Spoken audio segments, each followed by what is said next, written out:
How to fix Valorant Error Code WAN 1067. For this first step, you need to open up the real client, click profile icon, click settings. In this page will appear. In this you need to click Valorant and click repair and wait for a couple of seconds to repair the entire files in your game. Once complete after it will throw up the message successfully repaired. After that we move on with next step. So be patient, wait for a couple of seconds to actually verify the files.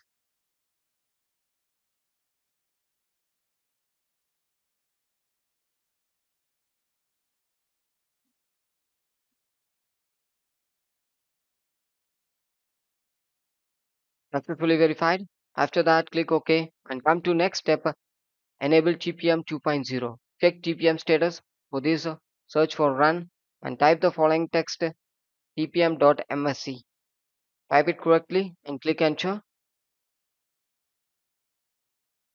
This page will appear. In this you have seen the status. TPM is ready for use and specification version is 2.0. Make sure there's two settings. It should be same. And come to next step.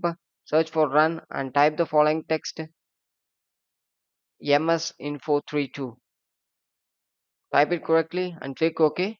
Once you clicking after, the system information page will appear. In this you have seen the BIOS mode. It should be in UEFI and secure boot state. It should be in on. Make sure the two settings. It's important one.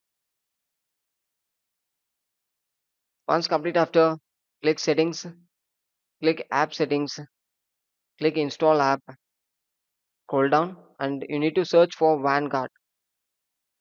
You need to uninstall the Vanguard. Click the three dot icon in the right hand side and click uninstall and uninstall the Vanguard. Don't panic, it will only uninstall the Riot Vanguard. Your account will be safe. Once you open up the Riot client, it will automatically asking you to reinstall the Riot Vanguard.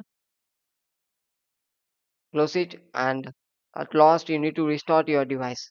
So thanks for watching.